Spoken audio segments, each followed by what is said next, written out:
1 அதிகாரத்தில் 18வது வசனம் சொல்லுகிறது, நிச்சயமாகவே முடிவு உண்டு, உன் நம்பிக்கை வீண் போகாது. கவனிக்கணும். போன வாரம் எங்க முடிச்சோம் அப்படின்னு சொன்னா ஒரே ஒரு வார்த்தை மட்டும் நம்ம பார்த்தோம். தேவனுக்கு பயப்படுற பயம் அப்படின்னா என்னன்னா, கர்த்தருடைய வார்த்தைக்கு மாறாக நடக்காமல் கர்த்தருடைய வார்த்தைக்கு கீழ்ப்படிந்து நடக்கிறதுக்கு பேர் தான் தேவ பயம் என்று படித்தோம். அப்படிப்பட்ட தேவ பயம் உள்ளவர்கள் எதையும் கர்த்தருக்கு தியாகம் செய்கிறார்கள் என்று சொல்லி நாம் படித்தோம். இந்த நாட்கள்ல தேவ பயம் என்றால் என்ன என்பதற்கு இரண்டாவதா ஒரு காரியத்தை பார்ப்போம். தேவ பயம் என்றால் பாவத்துக்கு விலகி ஓடுவது. எதுக்கு விலகி ஓடுவது? எதுக்கு விலகி ஓடுவது? அப்ப கடவுளுக்கு பயப்படுற பயம்னா என்ன? என் மனசாட்சிக்கு எது பாவம் என்று தோன்றுகிறதோ, எது பாவம் என்று கடவுள் எனக்கு உணர்வை தருகிறாரோ, எது பாவம் என்று கர்த்தருடைய வார்த்தை சொல்லுகிறதோ, எது பாவம் என்று ஆவியானவர் எனக்கு அந்த சிந்தனையை தருகிறாரோ, அப்பேற்பட்ட மனசாட்சிக்கு எதிராக இருக்கிற பாவங்களை நான் விட்டு அவைகளுக்கு விலகி நான் ஓடுகிறேனே, அதற்கு பேர் தான் தேவ பயம் என்று வேதம் சொல்லுகிறது. ஆதியாகமம் 39ஆம் அதிகாரத்தை நம்ம பார்க்கும்போது பாவத்துக்கு விலகி ஓடின ஒரு மனிதனை குறித்து நம்ம பார்க்க போகிறோம். யோசேப்பு என்கிற ஒரு வாலிபன். இந்த யோசேப்பு என்ற வார்த்தைக்கு என்ன அர்த்தம்னா, பெருகு அல்லது தேவன் கூட்டுவாராக. என்ன அர்த்தம்? யோசேப்பு என்ற வார்த்தைக்கு என்ன அர்த்தம்? பெருகு, தேவன் கூட்டுவார். உன்னை தேவன் கூட்டுவார், உன்னை தேவன் பெருக பண்ணுவார் என்று கவனிக்கிறோம். இந்த யோசேப்பை அவர் கூட பிறந்த சகோதரர்கள் ஒரு மிகப்பெரிய படுகுடியில யோசேப்பை போட்டு விடுகிறார்கள். ஆனா யோசேப்பு சற்றாகிலும் என் கூட பிறந்தவங்களே என குடியில தள்ளுவானுங்க அப்படின்னு சொல்லி யோசேப்பு எதிர்பார்க்கவே. சில நேரங்களில நம்ம வாழ்க்கையில கூட யார் எனக்கு தீங்கு இழைக்க மாட்டார்கள் என்று யோசிக்கிறோமோ, யார் எனக்கு எதிராய் எழும்ப மாட்டார்கள் என்று யோசிக்கிறோமோ, யார் எனக்கு நன்மை செய்வார்கள் என்று யோசிக்கிறோமோ, அப்பேற்பட்ட ஆட்களே நமக்கு எதிராய் எழும்பி நமக்கு தீமையை செய்யக்கூடியவர்களாய் மாறுகிறார்கள். யோசேப்பு தான் கூட பிறந்த சகோதரர்கள் தனக்கு தீமை செய்வார்கள் என்று சற்றாகிலும் யோசேப்பு நினைக்கவில்லை. அவர்களுக்காக உணவு கொண்டு போனான். அவனை எடுத்து ஒரு குழியிலே போட்டு விட்டார்கள். கவனிக்கணும். அப்போது மீதியானியர்கள் அந்த திசையில வந்து கொண்டிருக்கிறாங்க. அப்படி வரும்போது என்னாச்சுன்னா, இந்த யோசேப்பு தன்னை காப்பாற்ற வேண்டும் என்று ஆண்டவருடைய சமூகத்தை நோக்கி கடந்து போனோம்.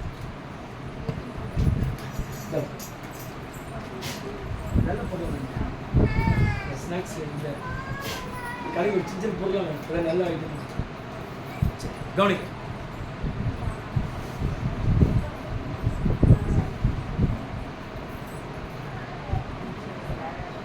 எல்லாம் பாக்குறீங்களா? கவனிக்க. இப்போ யோசேப்பு என்ன பண்ணா, குழிக்குள்ள இருந்து தன் சகோதரர்கள் ஒவ்வொருத்தருடைய பேரை சொல்லி கூப்பிடுகிறார். என்னை காப்பாத்துங்க, நான் உங்க தம்பி அல்லவா, எனக்கு குழியில போட்டீங்களே அப்படின்னு சொல்லி எல்லாரையும் நோக்கி என்ன பண்றாருன்னா, அவருடைய இரக்கத்துக்காக தன் சகோதரர்கள் மத்தியில என்ன பண்றாருன்னா அவர் கெஞ்சி கூப்பிடுகிறார். எப்போதுமே சில நேரங்களில சில கஷ்டத்துல சில பிரச்சனையை நம்ம அகப்பட்டு கொண்டு, இந்த பிரச்சனை எனக்கு வரக்கூடாது, இந்த சம்பவத்திலிருந்து மீண்டும் வரணும்னு சொல்லி நம்ம எல்லாருமே ஜெபிக்கிறோம். ஆனால் அப்படி ஜெபித்தும் கூட சில கஷ்டத்தின் பாதையில நாம் கடந்து போக வேண்டிய ஒரு சூழ்நிலை நமக்கு ஏற்படுகிறது. யோசிப்போம், ஏன் அப்படி ஆச்சு? நல்லா ஜெபம் பண்ண, கண்ணீர் வடிக்கிற, அழுவுற, ஆனாலும் ஏன் இந்த கஷ்டத்தை நோக்கி இன்னும் போய் கொண்டிருக்கிறேன்? ஏன் இன்னும் என் வாழ்க்கையில் அதிகமான கஷ்டங்கள் என் வாழ்க்கையில் வந்து கொண்டிருக்கிறது என்ற ஒரு கேள்வி நமக்கு வருகிறது. யோசேப்புக்கு இந்த கஷ்டங்கள் வந்தது அவன் உயர்வுக்கு ஒரு வழியாய் மாறினது. நம்ம வாழ்க்கையில் வரக்கூடிய சில கஷ்டங்கள் நம்மை பிற்காலத்தில் உயர்வுக்கு நேராய் நடத்தும் என்பதை நாம் மறந்து விடவே கூடாது. நீ நீதியாய் வாழ்ந்து உண்மையா கடவுளை தேடி சில நேரங்களிலே நீ கஷ்டப்பட்டாலும் அந்த கஷ்டங்கள் உன் எதிர்காலத்துல உன் உயர்வுக்கு அது உன்னை வழிநடத்தும் என்பதை நாம் மறந்து விடக்கூடாது. இப்ப யோசேப்பு கெஞ்சினான், ஆனால் யோசேப்புக்கு எந்த பலனும் இங்கே கிடைக்கவில்லை. அப்ப என்னாச்சு? தேவ சித்தம் நம்ம வாழ்க்கையில நிறைவேற வேண்டுமானால் சில நேரங்களிலே சில ஜெபங்களுக்கு ஆண்டவர் பதில் கொடுக்க மாட்டார். சில உயர்வை நாம் அடைவதுதான் தேவ சித்தம். சில இடங்களிலே நாம் உயர்த்தப்படுவதுதான் தேவ சித்தம் என்று இருக்குமானால் அந்த தேவ சித்தத்துக்கு இடையில சில கஷ்டங்கள் வந்து அந்த கஷ்டத்திலிருந்து மீண்டு வரணும் அப்படின்னு ஜெபிக்கும் போது அது போன்ற ஜெபங்களுக்கு தேவன் சிலத்தில் என்ன பண்ண மாட்டாரு. ஏன் தெரியுமா? உன்னை உயர்த்த வேண்டி இருக்கிறதுனால இந்த வழியா வந்தாத்தான் உனக்கு அது உயர்வாய் மாறும் என்று சொல்லி தேவன் சில நேரங்களிலே சில காரியங்களுக்கு அவர் செவி அடைத்துக் கொள்ளக்கூடியவராய் மாறி வருகிறார். கவனிக்கலாம். யோசேப்பு குழியில போடும்போது யோசேப்புக்கு 17 வயது. எத்தனை வயசு சொல்லுங்க? எத்தனை வயசு? 17 வயசுல கூட பிறந்த சகோதரர்கள் அவங்க குழியில போட்டு வேடிக்கை பார்க்கிறாங்க. 17 வயது முதல் 30 வயது வரைக்கும் சோதனைக்கு மேல் சோதனை. எத்தனை வயசுல இருந்து? 13 வருஷமா சோதனை சோதனை சோதனை சோதனை சோதனை சோதனை. அதான் ஒரு பாட்டு பாட, சோதனை மேல் சோதனை போதுமாடா சாமி. அது மாதிரி வேதனை தான் வாழ்க்கை என்றால் தாங்காது பூமி சொல்லி ஒரு பாட்டு. அப்போ 13 வருஷமாய் ஒரு பாவம் செய்யவில்லை, நீதியாகத்தான் வாழ்ந்தார், நியாயமாகத்தான் வாழ்கிறார். ஆனாலும் சோதனைக்கு மேல் சோதனை, 13 ஆண்டுகள் அடுக்கடுக்காக பிரச்சனைக்கு மேல் பிரச்சனை, பிரச்சனைக்கு மேல் பிரச்சனை. ஏன் ஒண்ணுமே தெரியல யோசேப்புக்கு. இப்போ 17 வயதுல அவர் என்ன பண்றாங்க சொன்னா, சகோதரர்கள் அவரை குழியிலே போட்டார்கள். முதல் சோதனை. இப்போ குழியில போட்டவங்க என்ன பண்றாங்க? இஸ்மவேலர்கள் போய்கொண்டிருக்கும் போது அவர்கள் சகோதரர்கள் அவனை தூக்கி எடுத்து அவன் 20 வெள்ளிக்காசுக்கு விற்று விடுகிறார்கள். எத்தனை வெள்ளிக்காசுக்கு? 20 வெள்ளிக்காசு. இந்த 20 வெள்ளிக்காசுக்கு இவனை வாங்கி கொண்டு போனவர்கள் எகிப்திலே கொண்டு போய் 400 வெள்ளிக்காசுக்கு விற்றார்கள். வாங்கி 20 வெள்ளிக்காசு வித்தது. அவன் எவ்வளவு வெள்ளிக்காசு லாபம்?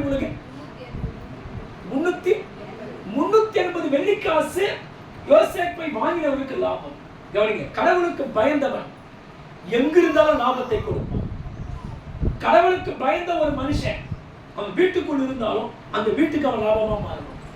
கடவுளுக்கு பயந்த ஒரே ஒரு மனுஷன் அவன் சபைக்குள் இருந்தாலும் அவன் லாபத்தை கொடுப்பான தவிர அவன் நஷ்டத்தை கொடுக்க மாட்டான். இது ஏன் நம்ம குடும்பத்துக்கு நிறைய பேர் நஷ்டத்தை உண்டாக்குறாங்க?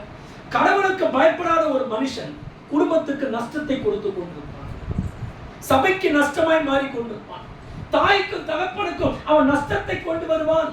ஆனால் கடவுளுக்கு பயந்தவர்கள் தான் எந்த இடத்துல இருந்தாலும், அது பாபிலோன் ஆனாலும் எகிப்து ஆனாலும் எந்த இடமானாலும் அவர்கள் நஷ்டத்தை அல்ல, கடவுளுக்கு பயந்தவர்கள் லாபத்தை கொடுப்பார். யோசேப்பு 20 வெள்ளிக்காசு வாங்கப்பட்டான். ஆனால் கொண்டு போய் விற்கும் போது 380 வெள்ளிக்காசு எக்ஸ்ட்ரா கூடுதலா வச்சு அவரை 400 வெள்ளிக்காசுக்கு விற்றார்கள். போத்திபார் இடத்துல விற்றார்கள். போத்திபார் என்ற வார்த்தைக்கு என்ன அர்த்தம்? சூரியனுக்கு அர்ப்பணிக்கப்பட்டவன். ஏன் இந்த பேர் வந்துச்சுன்னா, எகிப்திலே சூரியனை தெய்வமாக வழிபட்டார்கள். எதை வணங்கினாங்க? சூரியனை தெய்வமாய் வழிபட்டபடினால அந்த மனிதனுக்கு சூரியனுக்கு அர்ப்பணிக்கப்பட்டவர் என்ற பெயரை வைத்தார்கள். கவனிக்கணும். குறிப்பாக அடுத்தது என்ன ஆச்சுன்னா, இப்போது யோசேப்பை கொண்டு போய் என்ன பண்றாங்கன்னா, இப்ப எகிப்திலே விற்று விடுகிறார்கள். யோசேப்பை குழியில போடும்போது 17 வயது. எகிப்துக்கு போகும்போது எகிப்தில பார்வோனுடைய அந்த போத்திபாருடைய வீட்டில் வேலை செய்யும் போது 18 வயது. எத்தனை வயசு? 18 வயது. ஒரு 18 வயது வாலிபன் எப்படி இருப்பான் யோசிச்சு பாருங்க. 13 வயதிலிருந்து 18 வயது வரைக்கும் டீனேஜ்னு சொல்லுவாங்க. அந்த 13 வயதிலிருந்து 18 வயது வருவதற்குள்ளாக ஒரு ஆணானாலும் ஒரு பெண்ணானாலும் அவங்க சரீரத்துல நிறைய மாற்றங்கள் வர ஆரம்பிக்கும். அவங்க முகத்துல மாற்றங்கள் வரும். பெண்ணா இருந்தா அந்த பெண்ணுடைய முகத்துல ஒரு பளபளப்பு தோணும். பளபளப்பு வந்து நம்ம வரைச்சுவாங்க இல்லையாச்சும் பளபளப்பு தோணும். அடுத்தது அந்த பெண்ணுடைய சரீர தோற்றத்திலே மாற்றங்கள் வரும். ஒரு குழந்தை சின்னதா இருக்கும்போது என்ன பண்ணலாம்? அந்த குழந்தைய நிர்வாணமா கூட விட்டுருவோம். அது மோசம் போய் எல்லாம் போய் நிர்வாணமா விட்டுருவோம், காத்தோட்டமா இருக்குன்னு சொல்லி. ஆனா அதே 13 வயது ஒரு பெண் பிள்ளை வளரும் போது, ஒரு ஆண் பிள்ளை வளரும் போது அது நிர்வாணமா விட்டு எப்படி இருக்கும்? சகிக்காதே. அப்போ ஏன் அந்த பிள்ளையுடைய சரீரத்திலே ஒரு மாற்றம், சரீரத்திலே ஒரு மாற்றம். அப்போ 13 வயது முதல் 19 வயது வரும்போது ஒரு ஆணுக்கும் ஒரு பெண்ணுக்கும் உடல் ரீதியாக மாற்றம் வருகிறது, உணர்வுகள் ரீதியாக மாற்றம் வருகிறது. அடுத்தது உடல் உறுப்புகள் ரீதியாக மாற்றவர். சின்ன பிள்ளையா இருந்த போது எப்படியாச்சும் இருந்தலாம், ஆனா பெரிய பிள்ளையாகும் போது அப்படி வாழ முடியாது. அப்போ அந்த டீனேஜுக்குள்ள வரும்போது பிள்ளைக்கு ஆசைகள் வளர்கிறது, எண்ணங்கள் அதிகம். நல்லா ட்ரெஸ் பண்ணணும், நல்ல அழகான முறை வச்சுக்கணும், 4 பேர் பாராட்டும்படி இருக்கணும் அப்படின்னு சொல்லி என்ன பண்றாங்க, ஆண் பிள்ளையானாலும் பெண் பிள்ளையானாலும் அப்பேற்பட்ட ஒரு வளர்ச்சிக்குள் வருகிறார்கள். அப்ப யோசேப்பு 18 வயதுல அவனுக்கு உடலிலே மாற்றங்கள் வந்திருக்கும், சரிங்களா? அவன் உணர்வுகளிலே மாற்றங்கள் வந்திருக்கும், அவன் உடல் உறுப்புகளுக்குள்ளே மாற்றங்கள் வந்திருக்கும். அப்பேற்பட்ட ஒரு கட்டத்துல தான் யோசேப்பு என்ன பண்றான்னா போத்திபார் என்னும் வீட்டில் விற்கப்படுகிறார். அந்த போத்திபாருடைய வீட்டிலே போத்திபாருடைய மனைவி, அந்த பெண்ணுடைய பெயர் செனிகா என்று வேதம் சொல்லு, செனிகா என்று சரித்திரங்கள் சொல்லுகிறது. யாசேருடைய புத்தகத்தில் சொல்லப்பட்டிருக்கிறது. போத்திபாருடைய மனைவி பேர் என்ன பேரா சொல்லுங்க? செனிகா. என்ன பேர்? செனிகா என்ற பேர். கவனிங்க, அந்த பெண் வழியாக இப்போது சோதனை வருது. முதல்ல சோதனை யார் மூலமா வந்துச்சு சொல்லுங்க, தூங்காம கவனிங்க. யார் மூலம் வந்துச்சு? சகோதரன் மூலமா சோதனை வந்துச்சு. இப்ப இரண்டாவது சோதனை ஒரு போத்திபாருடைய இன்னொருத்த மனைவி வழியாக, ஒரு பெண் வழியாக சோதனை வருகிறது. யார் வழியாக சோதனை? அந்த சோதனை விட பெண் வழியாக வருகிற சோதனை ரொம்ப பயங்கரமான, ரொம்ப ரொம்ப ரொம்ப பயங்கரமான ஒன்று. கவனிங்க, எப்போதுமே ஒரு பெண்ணோடு ஒரு ஆண் வாலிபன் இருக்க நினைப்பது, ஒரு ஆணோடு ஒரு பெண் இருக்க நினைப்பதும் அது மிகப்பெரிய சோதனையை கடந்து போக போறாங்க என்பது அடையாளமையாக இருக்கு. அப்போ ஒரு ஆண் பிள்ளை என்ன பண்ணக்கூடாது, அதிகமாய் பெண்களோடு கூட அதிகம் நேரம் எடுத்து பழகுவதும் பேசுவதும் அது மிகப்பெரிய பாவ சோதனையை கொண்டு வரும். அதே வண்ணமாகத்தான் ஒரு பெண் ஒரு ஆணோடு அதிகமாய் நேரம் எடுத்து பழகும் போது, தங்கும் போது அது பாவ சோதனையை உண்டாக்கிவிடும். அப்போ யோசேப்பு என்ன பண்ணார்? அந்த இடத்துல வேலை செய்து கொண்டிருக்கிறார். இப்போ போத்திபார் யோசேப்பை வேலைக்கு வாங்கிட்டார், 4 வெள்ளிக்காசு கொடுத்து வாங்கிட்டார். இந்த போத்திபார் என்ன பண்றான்? ஒரு உண்மையான வேலைக்காரன் எனக்கு வேணும்னு சொல்லி காத்துக்கிட்டு இருக்கிறார். அந்த உண்மையான வேலைக்காரனை யோசேப்பை கொண்டு போய் காமிக்கிறார். இவன் உண்மையா வேலை செய்வான், இவன் கடவுளுக்கு பயந்தவன், சாந்தம் உள்ளவன், இவனை வாங்கிக்கிங்க அப்படின்னு சொல்லி வித்துறாங்க. அப்போ ஒரு உலகத்தரமான மனுஷன் கூட எதை எதிர்பார்க்கிறான்? மனுஷனுக்கு உண்மை. அப்ப ஆண்டவர் எதை எதிர்பார்க்கிறார்? உண்மை உள்ள மனுஷன் தான் ஊழியத்தில் வைப்பார், உண்மை உள்ள மனுஷன் கடவுள் ஆசீர்வதிப்பார். அப்ப ஆண்டவர் நம்ம கிட்ட எதிர்பார்க்கிறது வெறும் பாட்டு மட்டுமா, வெறும் சர்ச்சைக்கு போறது மட்டுமா? அல்ல, நம்மிடத்தில் ஆண்டவர் உண்மையை எதிர்பார்க்கிறார், உண்மை உள்ள இருதயம். அதை ஆண்டவர் நம்மிடத்தில் எதிர்பார்க்கிறார். யோசேப்பு ஒரு அழகான வாலிபன், அவன் கண்களிலே அழகு இருந்தது, வசீகரமான தோற்றம். யோசேப்புடைய அழகை கண்டு மற்றவர்கள் மெச்சிக்கொண்டார்கள். ஆனால் யோசேப்பு தன் அழகை குறித்து ஒரு நாளும் பெருமைப்படவே இல்லை. நான் சொல்றேன், அழகா இருந்தா தயவு கூர்ந்து யாரும் பெருமை பாராட்டிக் கொள்ள வேண்டாம். அழகா இருந்தா சொல்லுங்க, அழகுக்காக கடவுளுக்கு நன்றி சொல்லுங்க. ஆனா அழகா இருக்கிறோம் என்று சொல்லி ஒரு நாளும் பெருமைப்பட்டு கொள்ளது. சரீர அழகினாலே ஆண்டவரிடத்துல எதையை நம்மால் சாதித்து விட முடியாது. ஆண்டவர் உள்ளான அழகிலே பிரியப்படக்கூடியவர். நிறைய பேர் சரீர அழகை மட்டுமே முக்கியத்துவப்படுத்துறாங்க. சரீரத்துல மட்டும் அழகா இருக்கு, வயசாகி 4 குழந்தை பெற்றாலும் சரி நான் அழகாவே இருக்குன்ற மாதிரி என்ன பண்றாங்க, அவங்க தானே காட்டிக்க முயற்சிக்கிறாங்க. ஆனா யோசேப்பு அப்படி அல்ல, அவன் சரீரத்தில் அழகானவனா இருந்தும் ஸ்தோத்திரிக்கிறோம், தன்னை குறித்து ஒரு நாளும் அவன் என்ன பண்ண. ஏன்னா யோசேப்புக்கு தெரியும் சௌந்தரியம் மஞ்சளை உள்ளது, அழகு வீண், கர்த்தருக்கு பயப்படுகிற பயந்தாங்க ஒரு மனிதனுக்கு புகழ்ச்சி உண்டாக்கும் என்பதை யோசேப்பு அறிந்திருந்தார். இப்ப யோசேப்பு அந்த வீட்டுக்குள்ளே வேலை செய்கிறார். ஒவ்வொரு நாளும் வீட்டுல போய் வேலை செய்யும் போது அந்த போத்திபாருடைய மனைவி என்ன பண்றாங்கன்னா யோசேப்பை பார்க்கிறார்கள். கவனிங்க, யோசேப்பை பார்த்த அந்த பெண் டெய்லி இப்படி யோசேப்பிடத்தில் பேசுகிறார். என்ன சொல்றாங்க? யோசேப்பை பார்த்து, உன் தோற்றம் எவ்வளவு அழகா இருக்கிறது, நான் எவ்வளவோ அடிமைகளை பார்த்து விட்டேன், என் வீட்டுக்குள்ள பல அடிமைகள் வேலை செஞ்சாங்க, ஆனா எல்லா அடிமையை விட உன் அழகு வினோதமானது, நீ இவ்வளவு அழகா இருக்கிறாய், வசீகரமா இருக்கிறாய் என்று சொல்லி அந்த போத்திபார் மனைவி செனிகா என்கிறவள் அந்த பெண்ணை பார்த்து அந்த யோசேப்பை பார்த்து பேசுகிறார். உன் கண்கள் எவ்வளவு அழகானது, எகிப்திலே இருக்கிற குடிகளிலே ஒரு ஆண் மகனும் உன் அழகிற்கு உகந்தவன் அல்ல, ஆணே ஒரு ஆணை கண்டு பொறாமைப்படுகிற அளவுக்கு நீ அழகானவன், அப்படி இருக்கும்போது நான் எப்படி உன் மீது ஆசைப்படாமல் போவேன் என்று சொல்லி அந்த போத்திபாருடைய மனைவி என்ன பண்ணான்னு சொன்னா யோசேப்பை அனுதினமும் பாவத்துக்கு இழுத்தாள். ஆனாலும் யோசேப்பு ஒரே ஒரு நாள் கூட நிறைய வாலிப பெண்கள் பார்த்தீங்கன்னா ஒரு நாள் பின்னாடி சுத்தினா போயிடுவாங்க, 2 நாளைக்கு பின்னாடி சுத்தினா போயிடுவாங்க. ஆனா இப்படியே 4 நாள் 5 நாள் பின்னாடி சுத்தினா அடுத்த முறை பாவத்தில் விழுந்து போயிடுவாங்க. ஏன்னா அவங்களுக்கு பலவீனத்தை காமிக்குது. ஆனா யோசேப்பை டெய்லி வற்புறுத்துகிறார் பாவத்துக்கு. ஆனால் ஒரே ஒரு நாள் கூட அந்த யோசேப்பு பாவத்தில் விழாதபடிக்கு தன் இருதயத்தை திடமாக வைத்துக் கொள்ள. வாலிப பிள்ளைங்க மனசு திடமா இருக்கும். எல்லாரும் நம்ம மனசை திடமா வச்சுக்கணும். ஏன்னா மனசுக்குள்ள பாவ ஆசைகளை உண்டாக்குவான், பாவ இச்சைகளை உண்டாக்குவான். ஒரு சம்பவத்தை நான் சொல்லி கடந்து போகிறேன். அழகு எவ்வளவு ஆபத்தானது என்பதற்காக. ஒரு கிராமத்துல ஒரு ஏழை குடும்பத்தில் ஒரு அழகான பெண் பிறந்தார். அந்த ஏழை பெண்ணுக்கு தன் தாய் மாமனை பார்த்து நடந்த உண்மையான சம்பவம். திருமணம் செய்து வைத்தார்கள். திருமணமும் நடந்தது. அந்த பெண் தன் தாய் மாமன் தான் யூக்களுக்கு அழகா இல்லாதபடினால வேண்டாம் என்று மறுதளித்தார். ஆனா தாய் தகப்பனுடைய கட்டாயத்தினால ஏற்ற காலத்தை தன் சொந்த தாய் மாமன் என்ன பண்ணாங்க, திருமணம் செய்து கொண்டாங்க. இந்த பெண்ணுடைய ஈக்குவலுக்கு புருஷன் அழகல்ல. சில குடும்பத்தில் பாருங்க, மனைவிக்கு அழகா இருந்தா புருஷனுக்கு மனைவி மேல சந்தேகம் வரும். இல்ல புருஷன் தன்னை விட அழகா இருந்தா புருஷனுக்கு மேல மனைவிக்கு தான் வரும். இது மனுஷனுடைய இயல்பு, மனுஷனுடைய இயல்பு. அப்போ இந்த பெண் அழகா இருந்தபடினால என்ன ஆச்சுன்னா, ரொம்ப காலம் வாழ்ந்தாங்க, 2 பிள்ளை பெற்றெடுத்தார்கள். குடும்பம் கஷ்டப்பட்டது. புருஷன் வேலைக்கு போல. இந்த பெண் விறகு வெட்டி வித்து அதில் பணம் சம்பாதித்து பிள்ளைகளை காப்பாற்றினார். ஒரு நயவஞ்சகமான ஒரு மனிதன் உள்ளே குறுக்கிட்டான். அவன் சொன்னான், உனக்கு இவ்வளவு அழகு இருக்கிறது, எவ்வளவு வசதியா வாழ வேண்டியவன், நீ ராஜாத்தி மாதிரி வாழலாம், ஆனா உன் அழகை வச்சுக்கிட்டு அற்பமான ஒரு சோம்பேறிக்கு வாழ்க்கப்பட்டுக்கிறேன், விறகு வெட்டி பேச்சுக்கிட்டு இருக்கிறாங்க, உன் மிகப்பெரிய ராணியா நான் மாத்தி காமிக்கிறேன் என்று சொல்லி நயவஞ்சகமான வார்த்தைகளை பேசும்போது அந்த நயவஞ்சகமான வார்த்தைகளுக்கு அந்த பெண் தலை சாய்த்து விபச்சார தொழிலில் ஈடுபட ஆரம்பித்தார். புருஷன் உண்டு, 2 பிள்ளைகள் உண்டு. ஆனாலும் விபச்சார பாவத்திலே அந்த பெண் ஈடுபட்டார். கொஞ்ச காலத்துக்கு ஓகோ என்று வாழ்க்கை ஓடினது. சந்தோஷப்பட்டார்கள், பணத்தை நிறைய சேகரித்தார்.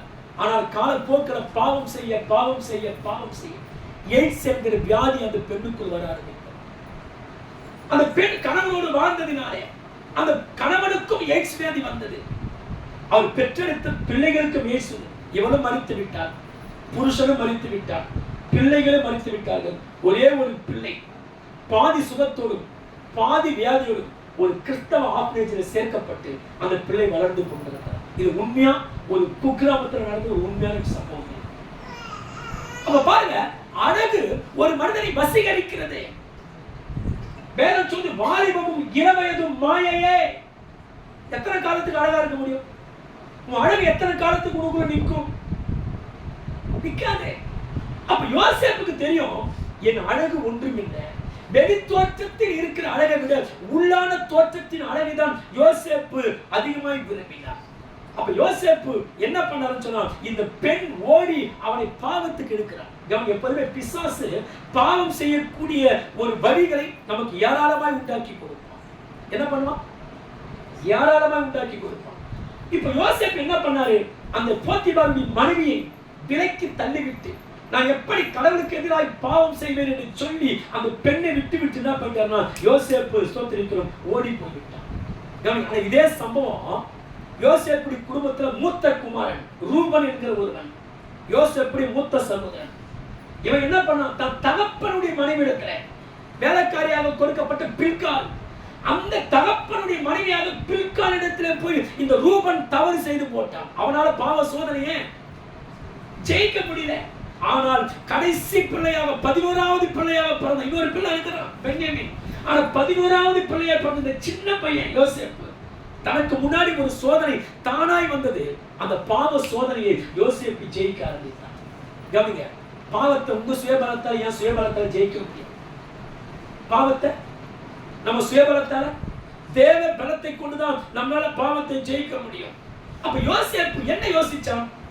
நீ என்னை பார்க்கிறாயா இல்லையோ, என் பெற்றோர்கள் தூரமா இருந்தாலும் சரி, அவர் என்னை பார்க்காமல் போனாலும் சரி, என்னை சுற்றிலும் கர்த்தருடைய கண்கள் என்னை பார்க்கிறது, நான் எப்படி பாவம் செய்வேன் என்று சொல்லி அந்த பாவத்திற்கு விலகி ஓடினான்.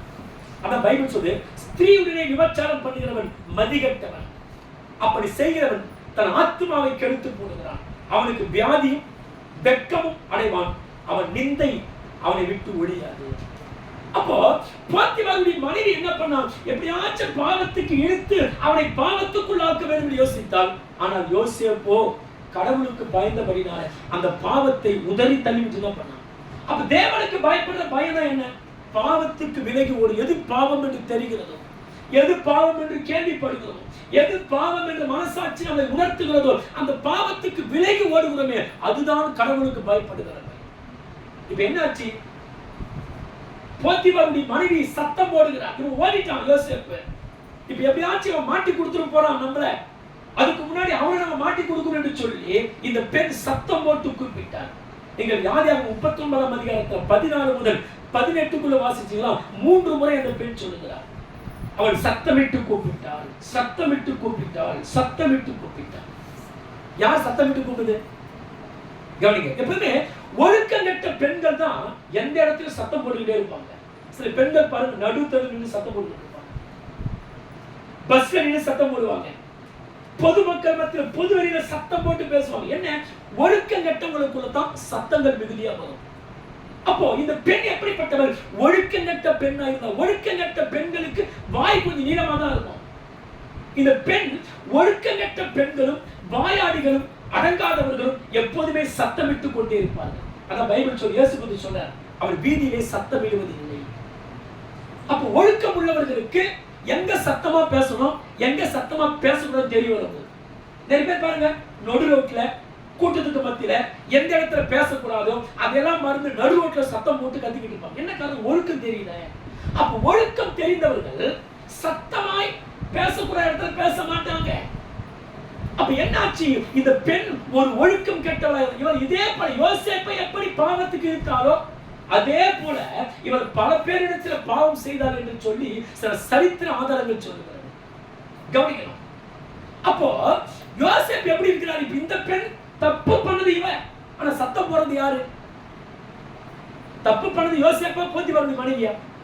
சொல்லுங்க, யார் சத்தம் போட்டுருக்கணும்? ஆக்சுவலா யோசேப்பு தான் சத்தம் போட்டுருக்கணும். ஆனா யோசேப்பு ஒரு வாய் திறக்காத ஆட்ட போல அப்படியே சைலண்டா நிக்கிறாரு. ஆனால் இந்த போத்திபாரி மனைவியோ தவறு செய்து விட்டு இந்த பழியை அவன் மீது போடும்படிக்கு என்ன பண்ண? சத்தமிட்டு கூப்பிட்டால் யோசேப்போ அமைதியாய் நின்று கொண்டிருந்தார். எப்பவுமே அநியாயக்காரங்க பக்கத்துல ஆண்டு நிற்க மாட்டார். ரொம்ப காலத்துக்கு நியாயமாய் நடக்கிறவங்க பக்கத்துல ஆண்டு நிற்பார். நீதியா நடக்கிறவங்க பக்கத்துல ஆண்டவர் நிற்பார். எப்பயுமே நீதி நியாயங்களை கர்த்தரிடத்துல ஒப்பு கொடுத்துட்டு யாரெல்லாம் அமைதியா இருக்கிறாங்களோ நிச்சயமா அவங்களுக்காக கர்த்தர் வழக்காடுவார். கர்த்தர் என்ன பண்ணுவாருங்க? அப்போ தேவனுக்கு பயப்படுற பயனா என்ன? பாவத்துக்கு விலகி ஓடுவதுதான் தேவனுக்கு பயப்படுறது. இந்த பயம் யோசேப்புக்குள்ள இருந்தது. கர்த்தர் சொல்லி முடிச்சேன். மூணாவது தேவனுக்கு பயப்படுகிற பயம் என்றால் என்னன்னா, தேவனுக்கு பயப்படுற பயந்தவர்கள் தீர்மானங்களை மீற மாட்டார்கள். தேவனுக்கு பயப்படுகிற பயம் என்பது தீர்மானங்களை மீறாமல் இருப்பது. தானியேல் இஸ்ரவேல் தேசத்திலிருந்து பாபிலோன் என்ற ஒரு தேசத்திற்கு கொண்டு போகப்படுகிறார். நல்லா உட்கார்ந்து கவனிங்க. அப்படி கொண்டு போகும்போது அந்த தானியேல் என்ன பண்ண, ஒரு சில வாலிபரை அந்த ராஜா தேர்ந்தெடுத்து அவங்களுக்கு அரசாங்க உணவை கொடுக்கிறார். ராஜா என்ன உணவு சாப்பிடுறாரோ அந்த உணவை என்ன பண்றாங்க? தானியேலுக்கும் மற்றவங்களுக்கும் கொடுக்கிறாங்க. இந்த உணவு எங்கிருந்து வந்ததுன்னா கவனிங்க, ஒவ்வொரு நாளும் பாபிலோன் தேசத்துல மார்த்தூக் என்ற தெய்வத்திற்கு, நேபோ என்கிற தெய்வத்திற்கு விக்கிரகங்களுக்கு முன்பாக உணவுகளை படைப்பார்கள். என்ன படைப்பாங்க? அந்த விக்கிரகத்துக்கு முன்னாடி 12 கல மாவை கொண்டு போய் படைப்பார்கள். என்ன படைப்பாங்க? 12 கலத்துல மாவை கொண்டு போய் படைப்பார்கள். அடுத்தது 40 ஆடுகளை அடித்து அந்த 40 ஆடுகளை சமைத்து அந்த விக்கிரகத்துக்கு முன்னாடி என்ன பண்ணுவாங்க? வைப்பாங்க. அடுத்தது 6 குடத்துல, பெரிய பெரிய குடத்துல சாராயத்தை கொண்டு போய், மதுவை கொண்டு போய் என்ன பண்ணுவாங்க? யாருக்கு முன்பாக வைப்பாங்க? மார்த்தூக் என்ற தெய்வத்திற்கு முன்பாக. அப்படின்னா என்ன அர்த்தம்? மார்த்தூக் என்ன எதை சாப்பிடும்? சாராயம் குடிக்கிற கடவுள். அது ஆட்டை சாப்பிடுற 40 ஆட்டை சாப்பிடுற கடவுள்.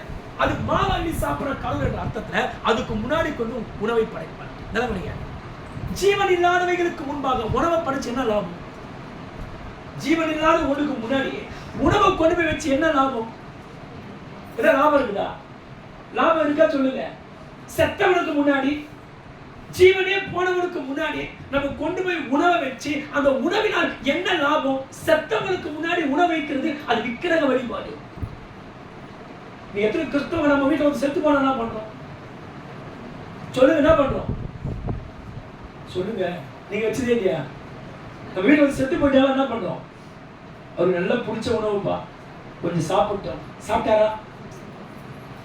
சொல்லுங்க, சாப்பிட்டாரா?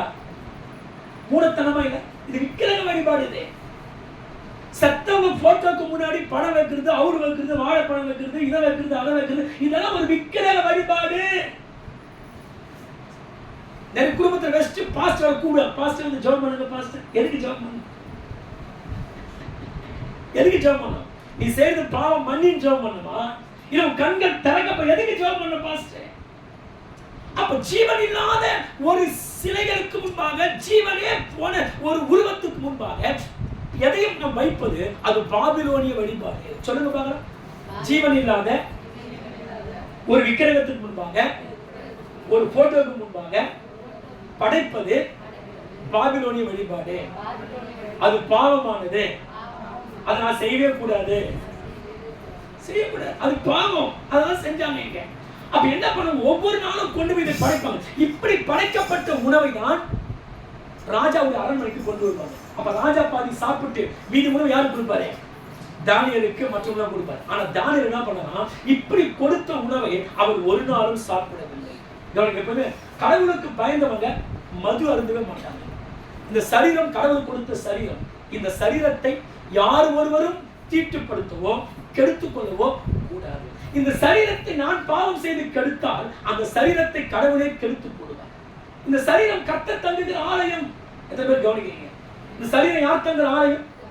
கடவுள் தங்கி வாழ்கிற ஆலயம். இந்த ஆலயத்துக்கு மாறாக நான் பாவம் செய்தால் கர்த்தர் அந்த சரீரத்தை கெடுத்து போடுவார் என்று வேதம் சொல்லுகிறது. தானியேலுக்கு 16 வயது சிறைபிடிக்கப்பட்ட போது 16 வயசுல 90 வயசு வரைக்கும் எந்த உணவை நான் சாப்பிட மாட்டேன் அப்படின்னு சொல்லி தீர்மானம் பண்ணாரோ அந்த தீர்மானத்தை கடைசி 90 வயசு வரைக்கும் அவர் கரெக்டா காத்துக்கிறார். 90 வயசு மேல தானியேல் மரிச்சார். அப்போ தேவ பயம் உள்ளவர்கள் ஒரு தீர்மானம் பண்ணா அந்த தீர்மானத்தை கடைசி வரைக்கும் என்ன பண்ணுவாங்க? அதை மீறாம காத்துக்கொள்வாங்க. தானியேல் 3 வேளை ஜெபித்தார். ஏன் தானியேல் 3 வேளை ஜெபிக்கணும்? நான் 3 வேளை ஜெபிப்பேன்னு சொல்லி தீர்மானம் பண்ணேன். அடிக்கடி தீர்மானம் பண்ணுவோம். நான் இன்னைக்கு நான் அதிகமா இங்க வர நான் தான் ஜெபிப்பேன். 2 நாளைக்கு 2 வேளை ஜெபிப்பேன், 3 வேளை ஜெபிப்பேன், பைபிள் படிப்பேன், இத்தனை அதிகாரம் படிப்பேன், வசனம் படிப்பேன், எல்லாம் தீர்மானம் பண்ணுவோம். ஒரு நாளைக்கு செய்வோம், அடுத்த நாளைக்கு செய்ய மாட்டோம். நான் ஊழியத்துக்கு போக ஆண்டவரே எத்தனை நாளைக்கு தீர்மானம் பண்ணுவோம், ஒரு நாளைக்கு ஊழியம் செய்வோம், அதுக்கப்புறம் அந்த தீர்மானம் காத்துல பறந்து போயிடும். ஆனா தானியேல் தீர்மானம் பண்ணினான். நான் ஸ்தோத்திரிக்க எந்த பாடுகளுக்கு மத்தியிலும் சிங்க கவியே ஆனாலும் நான் ஜெபம் பண்ணுவேன்னு சொல்லி தானியேல் தீர்மானம் பண்ணினார். அந்த தீர்மானத்தை மீறாமல் காத்துக்கொண்டார். இந்த உணவுகளால் என்னை தீட்டுப்படுத்த மாட்டேன்னு சொல்லி தீர்மானம் பண்ணினார். அந்த அந்த தீர்மானத்தை தானியேல் காத்துக்கொண்டார். அப்ப தேவ பயம் உள்ளவங்க என்ன பண்ணுவாங்க? தீர்மானம் பண்ணுவாங்க, ஆனா தீர்மானத்தை மீறவே மாட்டாங்க. நான் நேரப்படி வருவாங்க, தீர்மானம் பண்ண அந்த தீர்மானத்தை காத்துப்பாங்க. நான் ஆராதனை விடவே மாட்டாண்டவரே, தீர்மானம் பண்ண அந்த தீர்மானத்தை காத்துப்பாங்க. நான் உண்மையா இருப்பாண்டவரே, தீர்மானம் பண்ண அந்த தீர்மானத்தை காத்துப்பாங்க. நான் ஊழியம் செய்வாண்டவரே, தீர்மானம் பண்ண அந்த தீர்மானத்துல கரெக்டா இருக்கும். அதுதான் தேவ பயம். நிறைய பேர் தீர்மானம் தான் பண்ணுவாங்க, ஆனா அதை விட நடக்க மாட்டேன். அப்படி என்ன அர்த்தம்? உனக்கு ஒரு தேவ பயம் இல்லை. அப்போ ஆண்டவர் யாரை பார்த்து சொல்றார்? நிச்சயமாகவே முடிவு உண்டு, உன் நம்பிக்கை வீண் போகாதுன்னு சொல்லி ஆண்டவர் யாரை பார்த்து சொல்லுகிறார்? தேவனுக்கு பயந்தவரை பார்த்து சொல்றாரு. அப்போ தேவ பயம் என்பது என்ன? தீர்மானத்தை காத்துக்கொள்வது. தீர்மானத்தை யாராவது தீர்மானங்களை காத்துக்கொண்டு வராங்களோ அவங்களோட கர்த்தர் எல்லாருமே கொஞ்சம் கூடுதலாக ஆசீர்வதிப்பார். தானியேல் பாருங்க, தீர்மானத்தை காத்துக்கொண்டு வாழ்ந்தபடினால பாபிலோன் தேசத்துல தன் நண்பர்களுக்கு மேலாக தானியேலை கர்த்தர் ஆசீர்வதிச்சார்.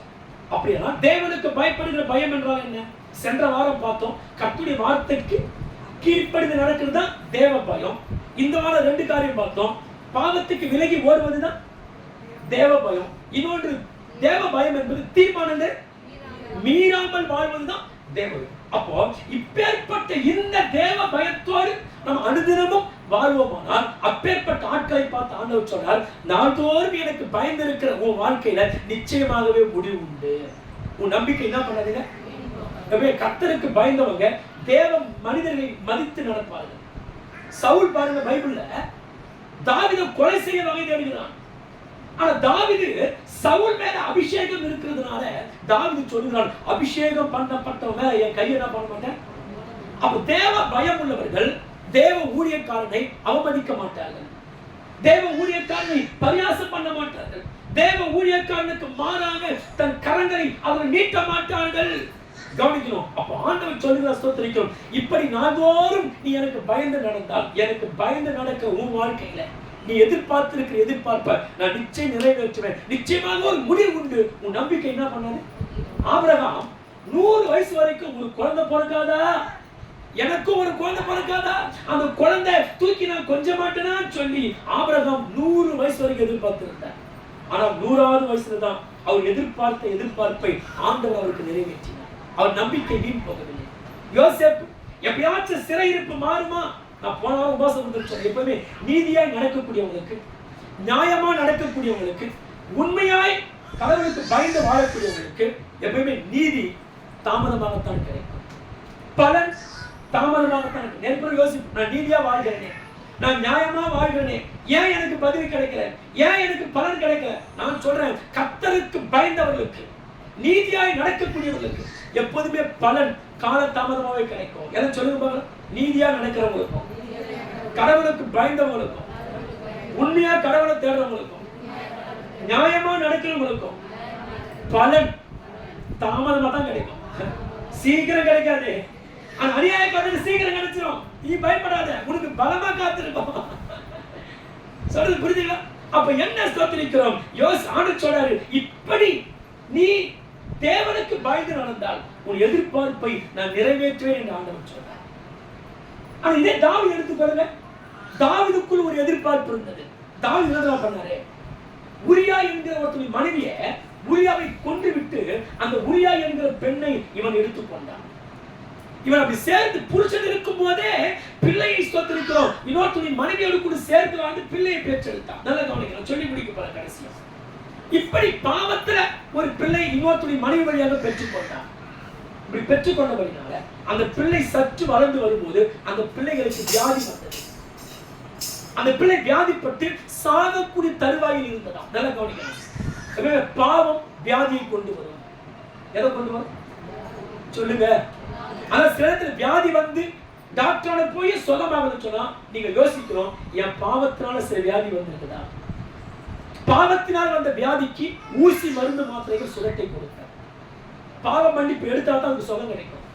பாவ மன்னிப்பை கேட்டு பெற்றுக்கொண்டாதான் சுகம் கிடைக்கும். இப்ப தாவீது என்ன பண்றாரு? 7 நாள் பாஸ்டிங் போடுறாரு. ஏன் பாஸ்டிங் போட்டாரு? நிறைய பேர் நல்லா இருந்தா பாஸ்டிங் போட மாட்டாங்க. குழந்தைக்கு வியாதி வந்துடணும், எனக்கு உடம்புல வியாதி வந்துடணும், குடும்பத்துல பிரச்சனை வரணும், அப்பதான் பாஸ்டிங்ன்ற வார்த்தைக்கே இடம் கொடுப்பாங்க. ஏன் நல்லா இருக்கும்போது பாஸ்டிங் பண்ண மாட்டீங்களா? நல்லா இருக்கும்போது ஜெபம் பண்ண மாட்டோமா? அப்ப தாவீது பிள்ளை செத்து கிடைக்க வேண்டிய நிலைமையில இருக்கிறது. 7 நாள் பாஸ்டிங் போடுறேன். எதுக்கு பாஸ்டிங்? என் குழந்தைய எப்படியாச்சும் கடவுள் பாஸ்டிங் போட்டு காப்பாத்தி கொடுத்துருவார். தாவீது என் பிள்ளை எப்படியாச்சும் கடவுள் கொடுத்து விடுவார்னு சொல்லி எதிர்பார்த்து 7 நாள் அளவும் உபவாசித்து ஜெபிக்கிறார். 7வது நாள் ஒரு செய்தி வருது, உன் பிள்ளை செத்து போச்சு. உன் பிள்ளை என்ன பண்ணிச்சு? இப்ப தாவீது எதிர்பார்ப்பு நிறைவேறல. தாவீது எதிர்பார்ப்பு என்ன? என் பிள்ளையை கடவுள் எழுப்பி கொடுப்பார். ஆனா தாவீதுடைய எதிர்பார்ப்பை கர்த்தர் நிறைவேற்றவில்லை. தாவீது எதிர்பார்த்தது சமாதானமாய் அவனுக்கு முடிவாகவில்லை, அவனுக்கு தீமையாக மாறினது. அதான் வேதம் சொல்லி எரியவே, நீங்கள் எதிர்பார்த்திருக்கும் முடிவை நான் உங்களுக்கு கொடுக்கும்படிக்கு உங்கள் பேரிலே நினைத்திருக்கிற நினைவுகளை நான் அறிந்திருக்கிறேன். அவைகள் தீமைக்கு ஏதுவானவைகள் அல்ல, அவைகள் சமாதானத்திற்கு ஏதுவானவைகள். ஆனா தாவீது எப்படி கிடைச்சது? தீமையா நடந்தது. தீமையா? அப்போ யாருடைய வாழ்க்கையில் எதிர்பார்ப்புகள் நடக்காது. இது தவறு என்று தெரிஞ்சோம் துணிகரமா பாவம் செய்யறாங்க பாருங்க. இது சரி தெரிஞ்சோம் அதை செய்ய இடம் கொடுக்காம விலகி போறாங்க பாருங்க. இப்பேற்பட்ட துணிகரமாய் பாவம் செய்கிற ஒரு வாழ்க்கையில எதுவுமே எதிர்பார்த்த மாதிரி என்ன பண்ணாதீங்க சொல்லுங்க. எதிர்பார்த்தது போல ஆபிரகாம் வாழ்க்கையில் எதிர்பார்த்த மாதிரி நடந்தது, யோசேப்பு வாழ்க்கையில் எதிர்பார்த்தது போல் நடந்தது. ஆனா தாவீது வாழ்க்கையில் எதிர்பார்த்த மாதிரி ஏன்? என்ன காரணம்? துணிகரமான பாவம்.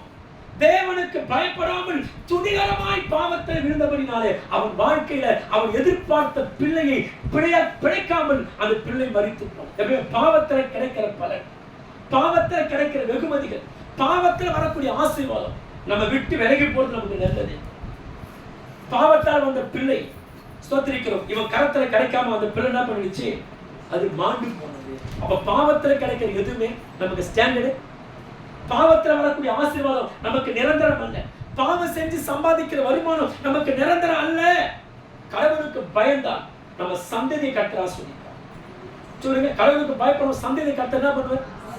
எல்லாம் சேர்ந்து சொல்லுங்க, கடவுளுக்கு பயப்படுற சந்ததியை, அவங்க தலைமுறைகளை கடவுள் ஆசீர்வதிப்பார். நம்ம சந்ததி ஆசீர்வாதமா இருக்குன்னு சொன்னாங்க. நம்ம தலைமுறைகள், நம்ம பிள்ளைகள், பிள்ளைகளின் பிள்ளைகள் ஆசீர்வாதமா இருக்க வேண்டுமானால் இன்றைக்கு பெற்றோர்களாக நம்ம என்ன பண்ணணும்? கடவுளுக்கு பயந்து, கடவுளுக்கு பயந்து வாழ்கிற மனுஷனுக்கு சந்தோஷம் இருக்கும். எவ்வளவு துன்பம் வந்தாலும் உன் மனசுல சந்தோஷம் இருக்கும். கடவுளுக்கு பயந்து வாழ்கிற மனுஷனுக்கு மனசு எப்பவுமே திடமா இருக்கும். தாவீது பாருங்க, பொண்டாட்டி பிள்ளைகளாம் புடிச்சிட்டு போயிட்டாங்க. ஆனா அவ்வளவு பிரச்சனைக்கு மத்தியில தாவீது தன் மனதை திடப்படுத்தி கொண்டான். நீதிமொழிகள் வசனம் சொல்லுது, கர்த்தருக்கு பயந்தவனுக்கு திட நம்பிக்கை உண்டு. அப்ப யாருக்கு திடமான மனசு இருக்கும்? யாருக்கு பிரச்சனையில தைரியமா இருப்பாங்க? கடவுளுக்கு பயந்தவன் பிரச்சனைகளில தைரியமா நிற்பான். நிறைய பேர் கடவுளுக்கு பயப்பட மாட்டாங்க. அப்படிப்பட்டவங்க பிரச்சனை கண்டு பயந்துட்டே இருப்பாங்க. அதனால கர்த்தருடைய பிள்ளைகளை ஸ்தோத்திரிக்கும், தேவனுக்கு பயந்து வாழ்ந்தார். அப்பேற்பட்ட மனுஷனை பார்த்துதான் இந்த வசனம் சொல்லுது, நிச்சயமாகவே முடிவு உண்டு, உன் நம்பிக்கை. அப்படி வசனத்தை யாருக்கு சொல்றாரு ஆண்டவரே? கடவுளுக்கு பயந்து வாழக்கூடிய குடும்பத்துக்கு சொல்றாரு. கடவுளுக்கு பயந்து வாழ்றது 3 காரியம் சொன்னேன். நிறைய இருக்குது, 3 காரியம் சொன்னேன். போன வாரம் பார்த்தோம். கடவுளுக்கு பயப்படுற பயம்னா என்ன? ஒரு வார்த்தைக்கு சொன்னதை சொன்னபடியே கீழ்ப்படிவது. இரண்டாவது இன்னைக்கு பார்த்தோம், பயம் என்றால் பாவத்துக்கு விலகி ஓடி போறது. சில இடத்துல ஓட வேண்டிய இடத்துல ஓடணும், நிக்க வேண்டிய இடத்துல நிக்க வேண்டிய இடத்துல ஸ்தோத்திரிக்க ஓடக்கூடாது, ஓட வேண்டிய இடத்துல நிக்க கூடாது. யோசேப்பு பெண்ணை கண்டு ஓடினான், அந்த இடத்துல நம்ம நிக்க கூடாது. நின்னா பாவமாயிடும். நிறைய பேர் எதிர்மாறா செய்வாங்க. ஓட வேண்டிய இடத்துல நிப்பாங்க, நிக்க வேண்டிய இடத்துல என்ன பண்ணுவாங்க? ஓடி போயிடுவாங்க. அப்படி அல்ல ஸ்தோத்திரிக்க. யோசேப்பு 3வது தேவனுக்கு பயந்தவன் என்ன பண்ண மாட்டாங்க. அப்ப தேவனுக்கு பயப்படுற பயம் தீர்மானங்கள் மீறாம வாழ்ந்து. நிறைய முறை ஜெபிக்கும் போது சத்தியமா தீர்மானம் இனிமேல் லேட்டா வரமான சீக்கிரம் வந்து, ஆனா தீர்மானம் அடுத்த வாரம் சர்ச்சை விட மாட்டாண்டே. ஜெபம் பண்ணி அடுத்த வாரம், ஜெபம் பண்ணி போய் அடுத்த வாரம் விட்டுறோம். ஏன்? தீர்மானத்தை மீறி விடுகிறோம். அப்ப தீர்மானத்தை மீறுவது அல்ல, தீர்மானத்தை காத்துக்கொண்டு வாழ்வதுதான் தேவன். இப்படிப்பட்ட தேவ பயத்தோடு வாழ்கிறவங்களை பார்த்து ஆண்டு சொல்றார், நிச்சயமாகவே உன் எதிர்பார்ப்பை நான் நிறைவேற்றுவேன். உன் எதிர்பார்ப்பு ஒரு முடிவு உண்டாகும். உன் நம்பிக்கை ஒரு நாள் வீண் போகாது. நீ நம்புறபடியே உனக்கு நடக்கணும் கர்த்தர் சொல்றார்.